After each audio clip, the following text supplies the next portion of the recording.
All right, just a little FYI, we're going to go ahead and start the recording session at this point. Um, so here's the thing, and I'm going to go ahead and I'll share this portion of my screen. Um, and so here we have we're talking about self-employment tax. Now, something that we talked about earlier with regards to partnerships. I wanted you to kind of step back for a little bit and kind of think about this in this way. What is a partnership? And the answer to that question is it's really, there's a textbook definition: two or more individuals and want to, who strive to do, perform a for-profit activity. This all said, in actuality, what a partnership really is, it is a Schedule C. And just to let you know, what if you guys don't remember what a Schedule C looks like, this is a Schedule C. Okay. It's basically a Schedule C for multiple individuals. Now, with the IRS, when you're reporting your income, expenses, and everything of that nature, it's very easy for the IRS to kind of understand what the profit loss of the business and how much is taxable to you if you're a single member individual. And the reason why is because everything flows to you. So there's not really any need to make this more complicated than it has to be. The only thing the IRS really cares about here is they care about what your income was, what your expenses were, and what's taxable income. Because with taxable income, they get to charge you tax. So that's going to be what's the most important thing there.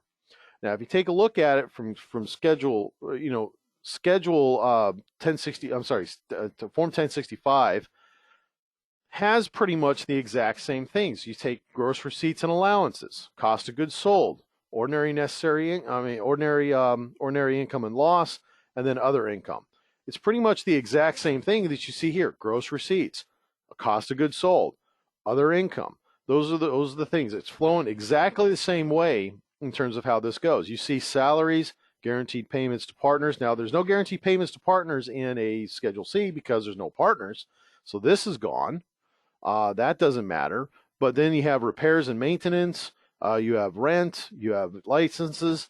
These are all things that also show up. You have rent. You have wages and salaries, and then you also, of course, have depreciation and depletion, and some other things. Now, some of you might say, well, why is it that they specific, so? And here's the thing: if your income expense doesn't show up here, then it goes into this line 20, which is other deductions. Now, some people might say, why is it that the IRS wants to break out these various items? And part of the reason why they want to do it is because these are some areas where they have seen they've seen some tax abuse in the past. Very good example: repairs and maintenance. I've seen it where we've done tax returns for people where the repairs and maintenance on a company that was making about $250,000 a year, the repairs and maintenance was about $15,000. The first thing the IRS starts asking itself is, hey, within repairs and maintenance, why is it $15,000? I mean, it's not quite to 10% of their income, but it's close to. Why would they have that much in repairs and maintenance? And then the first question they start asking themselves is, how much of this really is not repairs and maintenance, but is capital improvements? That's one reason why they break this out. The second thing that they do, they have bad debts. Why do they break out bad debts? A major difference between book income and tax income. Tax income requires you to use the direct write-off method. For those of you who have taken financial accounting, which I assume is everybody, direct write-off is a violation of GAAP.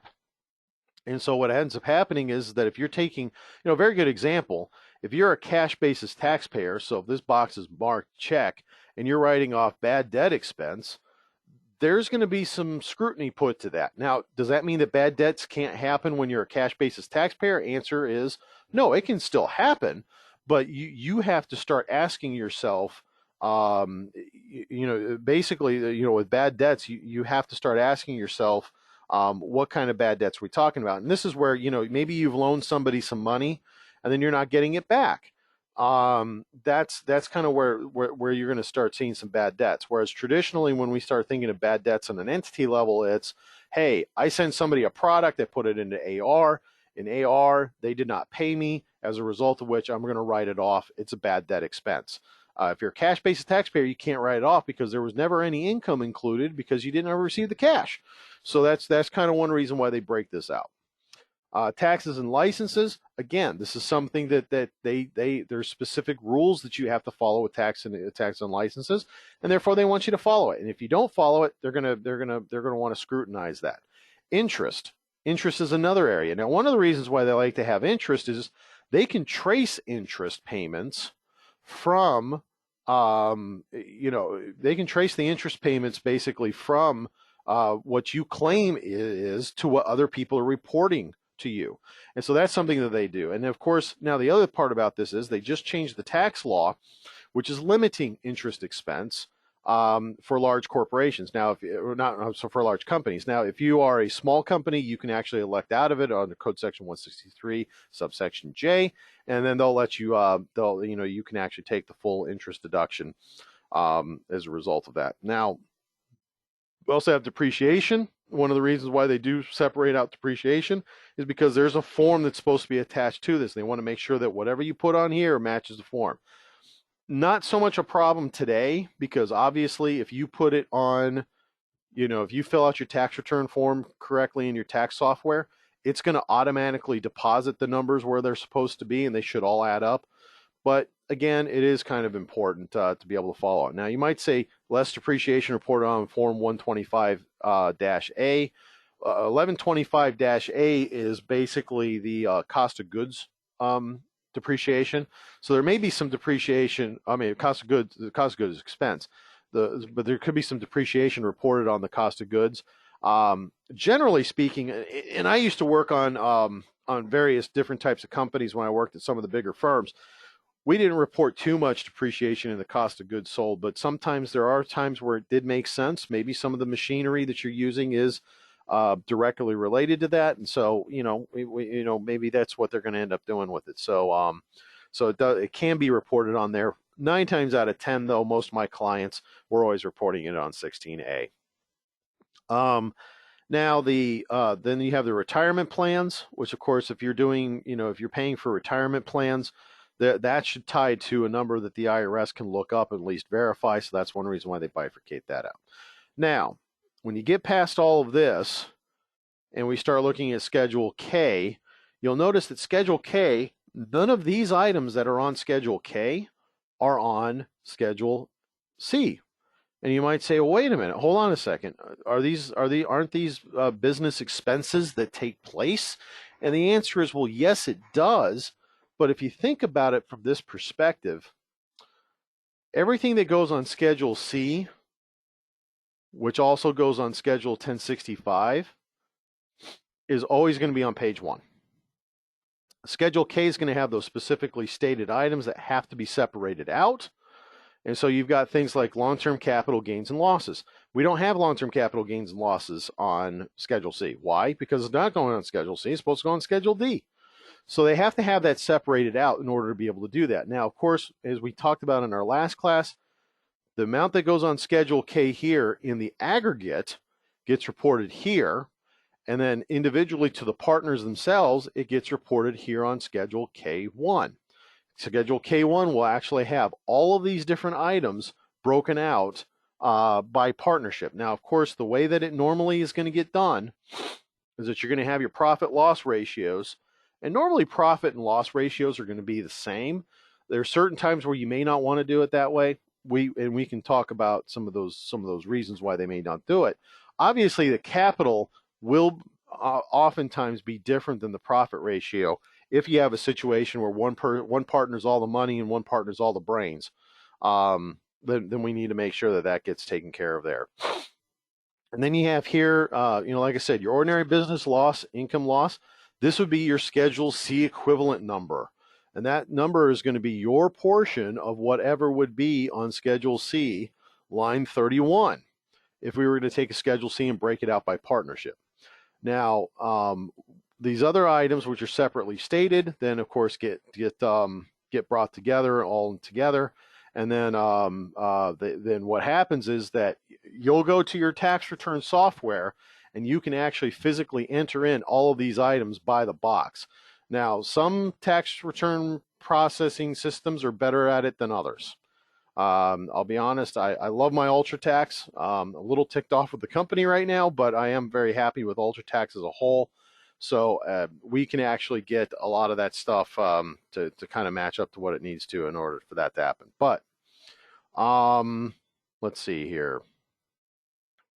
So we get done with all of this. We get past Schedule K, and then you have Schedule L. Now, you'll notice that with Schedule C, we don't have a recording of the balance sheet. Why? The IRS doesn't care. If you're an individual, they don't care what your balance sheet is. Your balance sheet has no effect on your taxes in terms of that. Now, you might say, well, wait a minute, Kevin. If it has no effect on taxes Schedule C, why would it have an effect on Schedule K? I mean, on Schedule Form 1065. And the reason is that this is where they start to see that your business, you're probably a little more formally established because you're a partnership or you're a corporation. And so they kind of anticipate that, there could be some things that they're anticipating if they see some differences between beginning of year and the end of year, and it doesn't reconcile with what they see on the front page of your return. It could raise some audit questions. In fact, if you're a company that has less than $250,000 in assets or $250,000 in annual income, you're not even required to do a Schedule L anyways.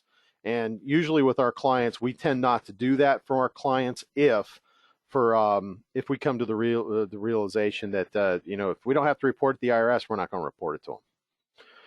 So then you have here the Schedule M1, which they kind of talk about and blah blah blah. Now, what does this all have to do with Schedule the self-employment tax? As a Schedule C, you're going to be subject to self-employment tax, and the reason is that, and we've talked about this in the past. If you are a W-2 and you receive your W-2, one half of the taxes that's paid for the W-2 goes from the employee. The other half of the employment taxes goes from the employer.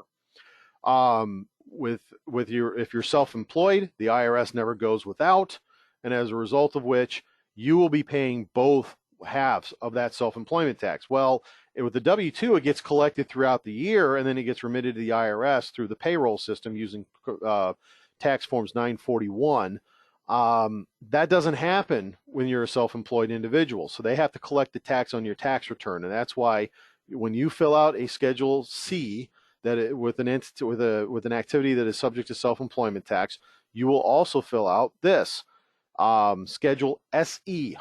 Schedule SE will tell you may I use short form Schedule SE or must I use long form? There's a little tree here. The IRS is very good about form trees. It's a very good way to kind of make a determination as to whether you're supposed to be dealing with something or not. And then they'll have you kind of fill this thing out.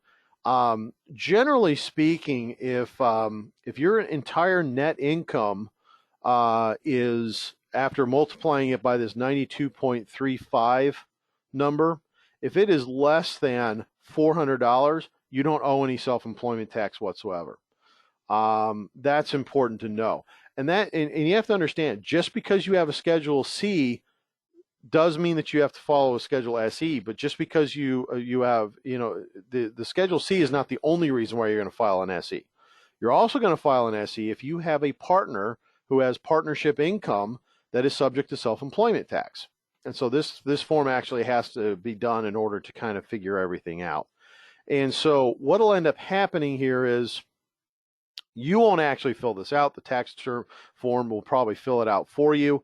Generally speaking, what will happen is that everyone does sort of a sanity check on it. Okay, so I've got $100,000 of net income. I multiply that by 0.153 times 0.9288. I expect there to be about $14,000 of self-employment tax. And if the computer system generates that much, we're probably going to be good enough for government work, and we're not going to worry about it. So anyways, but self-employment tax, as they talk about here, shares of ordinary business income may or may not be treated as LLC members. All right, so what this is talking about here, let's look at the K1 again.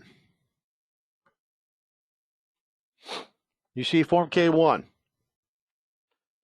You see there's, in box G, there's these two different options that you have: general manager or LLC member manager, or limited partner or other LLC member. Okay.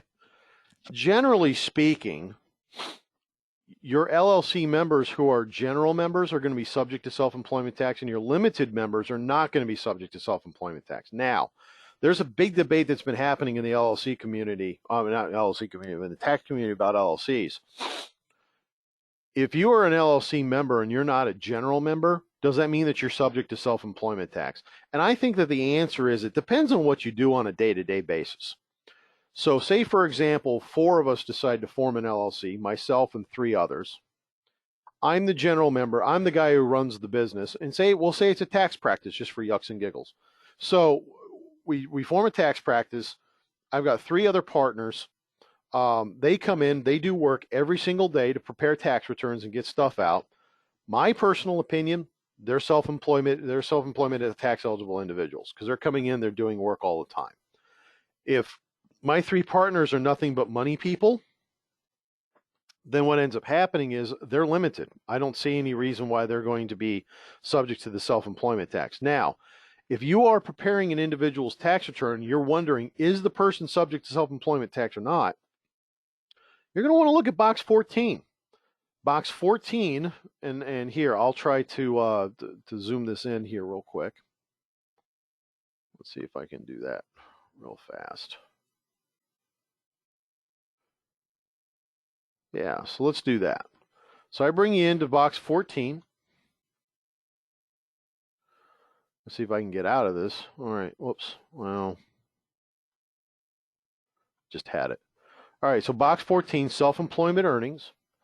And so what ends up happening here is that because we have the self-employment earnings on this, what ends up happening is if you have self-employment earnings here, what you're going to do is that you're going to have, they're going to be subject to self-employment tax unless this number is negative.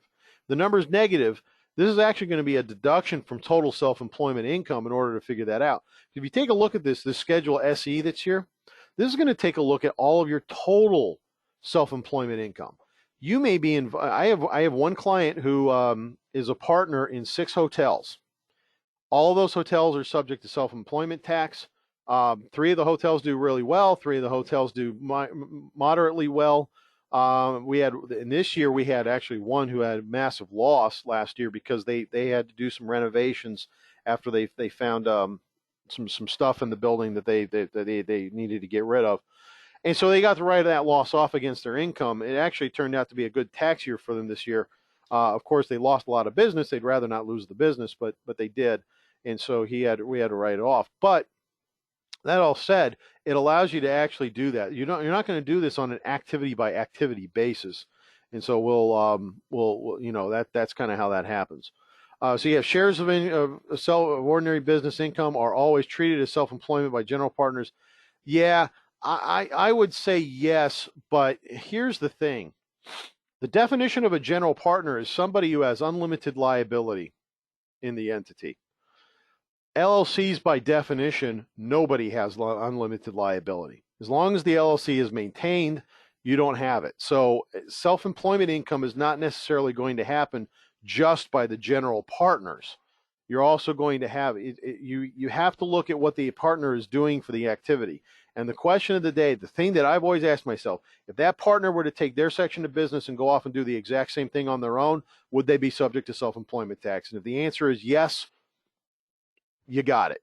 Okay. I tend to take it as what we call the standalone rule. Now I will tell you, I've had a lot of arguments with other CPAs where I'm looking at something. I say that's self-employment income, and the other CPA says no, it's not. And normally when the CPA disagrees with me, the reason why is because they may have already told the partner, hey, we don't think it's self-employment income. They're looking for an excuse to get out of it. Generally, if it looks like a duck, talks like a duck, quacks like a duck, it's a duck, and you got to call it like it is. So it should be classified as self-employment when they have personal liability for debts by reason of being an LLC member, authority to contract on behalf of the LLC, or participate more than 500 hours. These are sort of the guidelines that the IRS gives us. My opinion is it's a smell test. It really is. And look, guys, as a staff, you're not making the determination on any of this. The thought process is that if you are fitting into any of these requirements, you're definitely going to have that. That said, however, again, I just don't think that there's I think that there's a lot of opportunity here to for discussion and debate, but at the same time, I think it has to pass a smell test. And if it passes a smell test, the person's going to be subject to self-employment tax. Now, we talked about the fact that if you have a limitation on business interest expense, the limitation is based off this $26 million. It's for the prior 3 years. So what you're going to do is you're going to take gross receipts the prior 3 years, average them out, $26 million or more. You're there. Normally, what we do is that we do an election on the for the partnership, and basically elected as a small business under, like I said, 163 subsection J, and that'll go ahead and that'll take care of that usually. So they say partnerships deduction for business interest is limited to 30 business interest income plus 30% of its adjusted taxable income. And the people that I think are going to run into the most problem with this are lenders. And I'm going to be honest with you. There's a few things that I've seen in the tax code that I just don't understand why they did it. This is one of them. I don't get it. I really don't. Now that all said, whether we get it or not, it's not the point. We still have to advise our clients on it. Of course, as a small business owner myself, I don't have any clients that make $26 million a year. I wish I did, but I don't. That said, we'll grow later on and have that as a limitation. But for the most part, if you work at like the Big Four, you work at some of these other bigger places, you're going to have to deal with that. QBI, or what I like to call QBID, qualified business income deduction. You may generally deduct 20% of your QBI allocated from the partnership. So if you have $100,000 of QBI from your partnership, generally you're going to be able to take 20% of it. Now, that said, there's certain things that are not going to be included in it. Number one is going to be share of income from certain service trade businesses. So SSSTs, they're specified service trade businesses.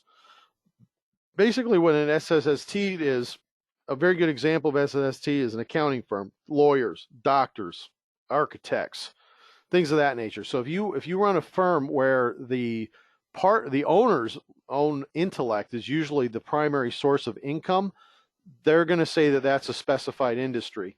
And so what ends up happening is there's a lot of limitations that happen as a result of that. What'll happen is from an individual standpoint, you'll get the K1. If you take a look at the K1,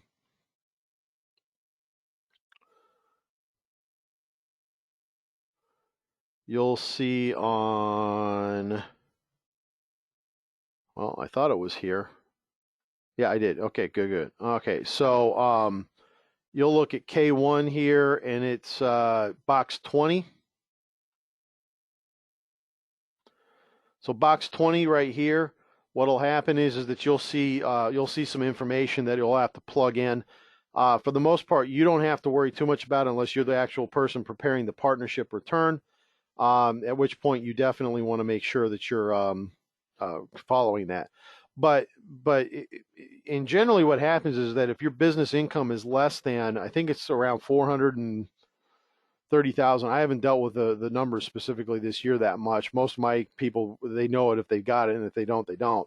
But basically what will end up happening is that they'll limit it based on if you're a qualified, the service industry. And so what happens is that you can get up to a 20% reduction. It's a big deal. A lot of clients, it saves them a lot on taxes, and actually is a very helpful thing. Partnership income also includes computation of net investment income tax. So this is that darn pesky NIT that we talked about in the past.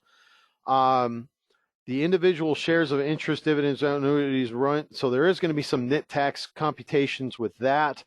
But there could also be a total NIT tax on business income if you are determined to be a limited partner, that the only reason why you're involved in this is because you're trying to do some investments. I have a couple clients. They've done some investments in some businesses in Colorado. I'll let you assume what that might be. Um, and you know, they're purely investors. They said, look, I know a couple guys who want to get involved in this, blah blah blah. They go ahead and they put some money into it because, you know, of course, I guess that's the new hip thing. That's a new hip thing to do. I'm sorry, that was a bad play on words. That's like an accounting joke, you know. It's kind of a bad one. Um, but it was a hip thing for them to do. So they what they ended up doing is they invested in some of these interesting Colorado-based companies that shall not be named. But what happened is that when they got their K1, they found this net tax was a little more of a surprise for them. It's 3.8%, and their partner share of income from trader business that's a passive activity, it flows into that. So they ended up getting taxed on it, which they didn't anticipate. We've already talked about common separately stated items. Not going to belabor that. And then, of course, compliance issues. Although they don't pay taxes, they are required to file a 1060. If you don't file a 1065 on time, because there's no tax due, what the IRS says is that per K1 that's not filed on time, per K1 per month, $100 a piece. So if you have a partnership that's got 10 partners and you don't file a K1 for 3 months, you've got 3 times 10 times $100. That's your penalty. So this gets pretty expensive pretty quick if the partners don't do this. I just had a guy who had a partnership.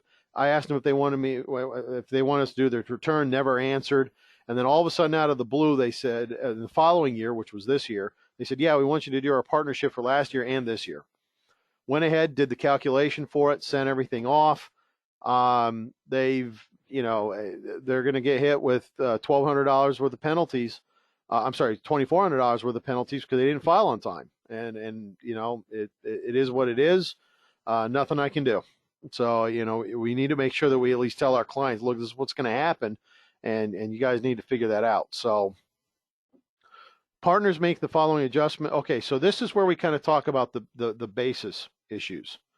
All right, so we've talked about this in the other, when we talked about this here. This is the what I call the 3 leaky buckets. You have the 3 leaky buckets, which is basis, at risk, and passive. With these 3 leaky buckets, you know, the biggest thing that we're talking about here is the basis limitations.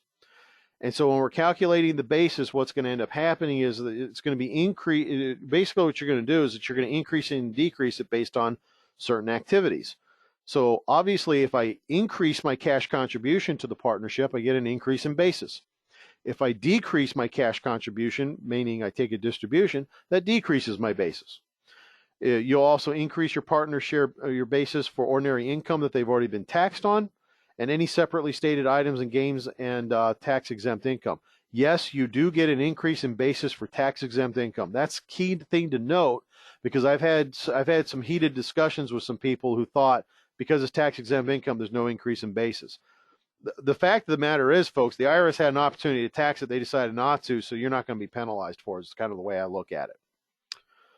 You're also going to be, you know, like I said, decrease for actual cash distributions, and then decrease for non-deductible expenses, fines, penalties, ordinary business income, loss, separately stated items. So that's going to be kind of the big thing. Cash disruption in operating partnerships, cash distributions in operating partnerships. So you're taxed on the income when the partnership earns the income, but not when it's distributed. This is one of the best benefits of being in a partnership as opposed to a corporation. There's no double taxation. Now, the bad news about it is because corporations are taxed at a flat rate of 21%, partnerships almost don't make any sense to run businesses in. You either need to be an S corp or a C corporation. It says here, if cash is distributed when partners have a positive tax basis in their partnership interest, the distribution, effectively represents distribution of profits have already been taxed.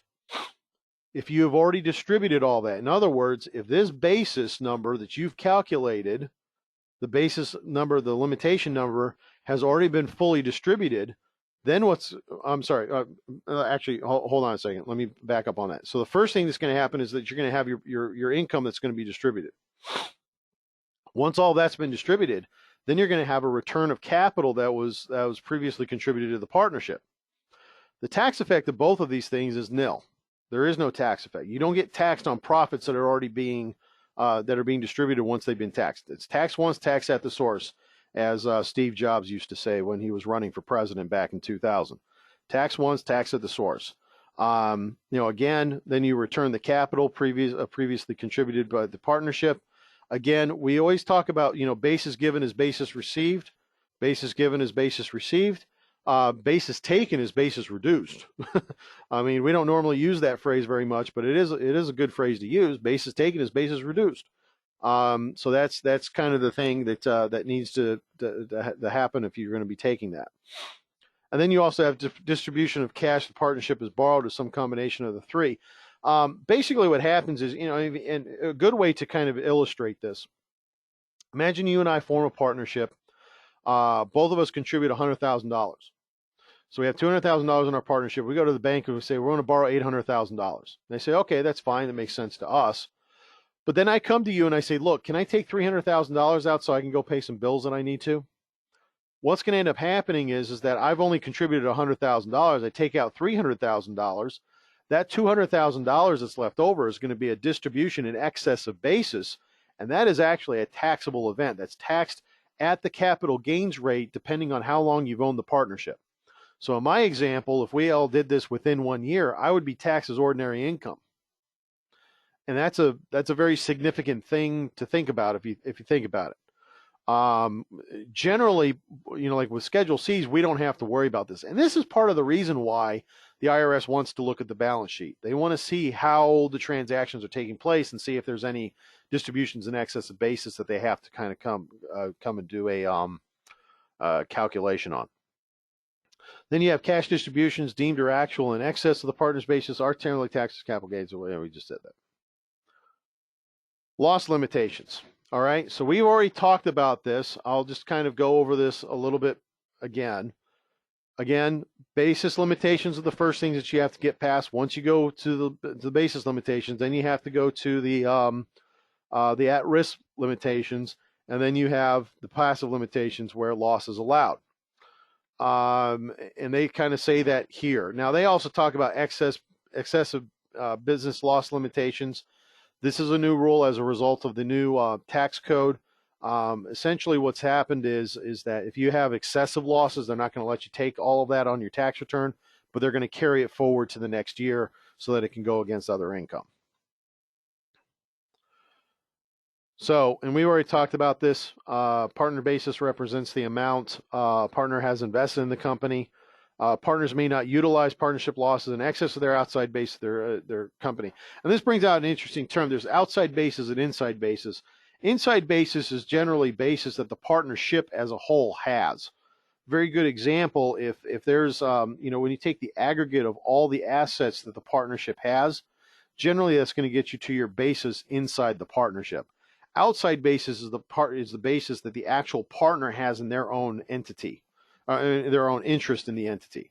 And so if you and I form a partnership 50-50, but you keep taking distributions because you need in order to live and you want to do that through distributions, maybe I'm independently wealthy and I don't need the distributions to begin with, your outside base is going to be vastly less than mine is given time. Now, losses allocated in excess of their bases must be suspended and carried forward. So if I contribute $100,000, you contribute $100,000, $200,000 is our total basis. Our first year, we take no distributions, but our first year, we lose $300,000. Each of us is going to have $150,000 allocated to us for losses. $150,000 minus $100,000 equals $50,000 in the hole. That $50,000 in a hole is going to be held until we have additional income in order to be able to do it. And if you think about it, this is where the leaky bucket happens. In other words, the loss is too big. Sorry, I guess I accidentally moved that slide forward. In other words, the loss is too big, can't fit through the hole, and as a result of which, it gets trapped here. Now, like we said, just because it gets through the basis hole doesn't mean it's going to pass the at-risk hole. And remember, basis not only includes your contributions, it also includes your share of debt. So you may be able to get past that tax basis, but you can't get past the at-risk amount basis. And so as a result of that, you may end up in bigger trouble later down the road with some other things. So it does not necessarily mean that just because you get past tax basis that it matters. Let's see. At risk, it's more restrictive when compared to tax basis. It's to limit the ability of partners to use non-recourse debt, and we kind of talked a little bit about that. Non-recourse debt, which is going to be reported on Schedule K1, your partners are going to have their version of it going to be reported here. If you want to, if you're looking at it, this is your non-recourse debt, and you're going to have the beginning and the ending balances. And what's going to happen is they're going to say, okay, beginning balance was 10,000, ending balance was 15,000. You went up $5,000 in terms of debt basis, and as a result of which, you'll have the various things that come as a result of that. Let's see. And so what happens is that if you have a company that has an excessive amount of non-recourse debt, maybe you pass the basis limitations, but you get to the at-risk limitations and you're done. Okay. I'll tell you what, when I was a senior, I was working for another senior who was more senior than I was. I don't know, she was the senior. Basically, she would have been a manager earlier than me, a lot earlier than me, had she passed the CPA exam. She was one of those people who waited till the last minute to take the CPA exam, and her career was put in stall mode. But she had a firm understanding of at-risk limitations, and the way she just kind of explained it to me is, well, she's at-risk limited. And I'm like, well, why? And she didn't feel like she wanted to explain it to me because, the way that they looked at, a lot of partners and people look at it, is the at-risk limitations most people don't get. And I also see a lot of confusion with a lot of people discussing tax basis limitations and at-risk limitations. There are many firms that are out there that swear that if you have non-recourse debt can't be used for basis limitation. That's patently false. What ends up happening is you can use it for basis limitation, but you can't use it for at-risk limitation. And I remember in my firms that I used to work at, everybody would always tell me, well, you can't use non-recourse debt for basis limitation. It's like, no, that's not true. You can use it for that, but you can't use it for the at-risk. And that's something that I think that I wish we would have a little bit more understanding of. So only non-recourse debt considered to be at risk is non-recourse real estate mortgages, called qualified non-recourse financing. And that's why if you take a look at Schedule K1, there's actually three blocks. You have non-recourse debt, and then you have qualified non-recourse financing. And the qualified non-recourse financing is like if I were to buy my office building here, and I buy it for like $1 million, I can actually use that as at-risk basis limitations. And the reason why Congress kind of did this for two reasons. Number one, I think the realtor industry was pretty powerful in this, in getting them to do this, because if you can get debt basis, you can get at-risk basis, or at-risk limited, non-at-risk limited debt financing, you're going to do it in a heartbeat. I mean, it's going to encourage you to do more in real estate investments. So from a macroeconomic standpoint, it actually makes some sense to do this. But the second thing is, if you're operating a business and you lose your building because there's something going on, there's a significant risk there, because what ends up happening is you lose everything that's to you. So again, it's one of those things that I think from a theoretical standpoint makes sense. I also think it makes sense from a macroeconomic standpoint. And so if you take a look at it here, you've got the qualified non-recourse financing. This is where it's going to be reported, and then you'll deal with it there. Okay, then you have the way you're considered to be at risk for equal to cash and tax base of property contributed to the partnership and recourse debt and qualified recourse non-recourse financing. Generally speaking, your system's going to do this, but I have seen a lot of tax systems get this wrong. You want to make sure that you're kind of calculating this correctly when you're doing this. Now, what will end up happening is when you first start working at the CPA firm, there's a good chance they're going to tell you, don't worry about it, senior's going to handle that. Don't take any offense to it. It's just that usually they don't expect staff to have an understanding of it. I'll tell you what, though, if you guys take a few examples of these problems and you start getting really good at how to do this, you're going to start making yourself extremely valuable very quickly. It's probably the one area that I think a lot of people don't spend a lot of time thinking about, and so I think it's very helpful to know that. Then you have the passive loss limitations again. Oh, and by the way, while we're thinking about it, at-risk limitation is actually discussed in Code Section 465. That's 465. That's the code section that deals with it. The code section that deals with passive loss limitations is going to be 469. There's obviously, because these two code sections are very close to each other, there's a lot of confusion that happens between both of them. But you know, it's enacted as a backstop to the at-risk limitations and applied to the after-tax basis and at-risk limitations. It's primarily to individuals and also to estates, trusts, cultural corporations, and personal service corporations. There could be passive limitations that you have to deal with. And again, the thing about passive loss limitations, they're suspended until you have income or you dispose of the activity, and that's the most important thing to take. Other than, okay, this is actually an important part too. Activity that involves the conduct of trade or business in which the taxpayer does not materially participate. So this is basically the definition of it. So very good example. If we take if I take my example with you and your niece who decide to open a McDonald's together, remember, you're just there for the money. Your niece is there because she actually wants to flip burgers and make money as a result of that. And so what ends up happening is, to you, it's a passive activity. To your niece, it's a full-blown active activity. You materially do not participate, therefore it's passive. Now, you might want to ask the question, what about rental real estate? Rental real estate, by definition, in other words, Code Statutes 469 subsection C, will actually tell you rental real estate is a passive activity by definition. And so what ends up happening is, unless you can prove that you're a professional real estate Mongol, or a professional real estate professional under the terms of the election to get out of it, which isn't easy to do. Now, normally realtors will fit into this very easily because that's all they do is buy, sell real estate as an agent, but then they maybe do some rental real estate on the side. So they get to take the losses, whereas the other people might not necessarily get to. Whoops. Okay, so this is where they're kind of talking about, you know, the test for material participation. These are some rules that the IRS has done, but it's really more of a facts and circumstances type activity.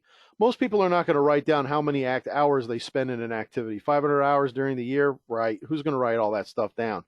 The individual's activity contributes substantially to all the participation in the activity by the individuals. Here's the thing. Very good example. I own Beta, but say, for example, I decide to take Beta part-time. Does that mean that I lose my material participation because maybe I don't do 500 hours a year? Well, yeah, that's true, but if I'm the only person who's really doing all the work in it by the individuals as far as the ownership goes, the IRS is pretty much going to say under Rule 2, you're going to take it. So it's not a big deal. The individual participates in more than 100 hours during the year, and the individual's participation is not less than individuals' participation in the activity. And again, when they're talking about individuals here, they're talking about owners. They're not talking about necessarily employees. So there's definitely some things about that there. The activity qualifies as a significant participation activity, and aggregate of other significant persons is greater than 500 for the year. This rule I very rarely ever exercised. The individual materially participates in the activity for any 5 of the preceding 10 taxable years. This is what we call the 5 out of 10 rule. So, for example, if I take a year off, and I decide, you know, I'm going to take a year off, I'm going to go do something, and then I'm going to come back and work at the partnership. I still, because for the past 5 years, I've gone ahead and seen this as an active activity, the IRS is going to give me the opportunity to still receive this as active. Very good example for this is, what if you have health issues? You have health issues, you're in the hospital for 6 months. God help us. I mean, of course, COVID-19, I'm not going to use a COVID example, but say you get hit by a bus and you're in a coma for 9 months. Does that mean that you lose your active participation because you're in a coma for 9 months? Technically, under those other rules, you would have. But the IRS says, look, this is your business. You've been doing it for 20 years. Just because you're in the hospital, it's not going to cause you to lose that. Now, of course, if you're in the hospital, you're not really doing anything. Hopefully, somebody who's still on the other side is helping you out and keeping you along. Okay. Activity involves personal services and health, law, accounting, and the individual materially participated for any 3 preceding years. This is one of the few times where being an accounting firm actually is helpful. And then also taking into account all facts and circumstances the individual participates on a regular. And again, this is kind of the catch-all facts and circumstances rule. I've already done an example. We're not going to do it. That's going to be the end of the presentation. I will not go into chapter 9 today. We'll end a couple minutes early. Is there any other questions prior to me ending the meeting?